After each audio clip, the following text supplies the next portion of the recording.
শুভদৃষ্টির পর মরণোত্তর চক্ষুদানে অঙ্গীকার নবদম্পতি। নতুন জীবন শুরু হলো মরণোত্তর চক্ষুদানের অঙ্গীকারবদ্ধ হয়ে।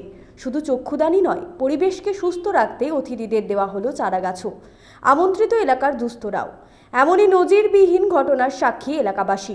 মঙ্গলবার অন্ডালের বাসকা রোডে তপব্রত চক্রবর্তীর বিয়ে হয় অন্ডালের হাইস্কুল রোডের লাবণী মজুমদারের সাথে।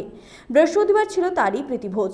একটি স্বেচ্ছাসেবী শিবিরে প্রথমেই মরণোত্তর চক্ষুদানে অঙ্গীকারবদ্ধ হন নবদম্পতি। তারপরে তপব্রত চক্রবর্তী, বাবা তাপস কুমার চক্রবর্তী ও মা মানুশ্রী চক্রবর্তীর মরণোত্তর চক্ষুদানে অঙ্গীকারবদ্ধ হন।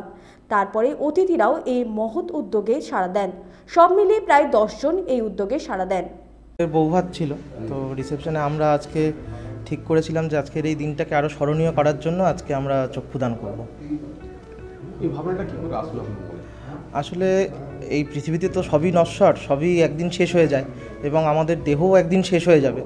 তো সেই জন্য আমি এটাই ভাবলাম যে আজকে আমরা এটা দুজনেই ভেবেছি যে আজকে আমাদের এই যে দেহ একদিন যে শেষ হয়ে যাবে, তারপরেও যাতে এর একটা ব্যবহার হয় এবং একটা অঙ্গ যাতে এর ব্যবহার হয়, সেই জন্য আমরা চক্ষুদান করলাম, যাতে তার মাধ্যমে কোনো একজন অন্ধ মানুষ দেখতে পায়। মনে হয় আমরা দুজনেই বিশ্বাস করি এই মতে যে শুধুমাত্র নিজেদেরকে নিয়ে বাঁচা যায় না, অন্যের জন্য কিছু করা এবং অন্যদের সকলকে নিয়েই আমরা ভালো থাকতে চাই। তো সেই জন্য যাতে পরবর্তীকালে আমাদের অবদান থাকে পৃথিবীর জন্য, সেটাই আমাদের একান্ত চাওয়া। অন্ডাল থেকে প্রলয় বন্দ্যোপাধ্যায়ের রিপোর্ট, 99 নিউজ বাংলা।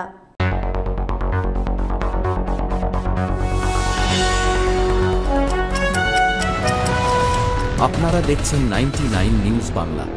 বদলাবো আমরা।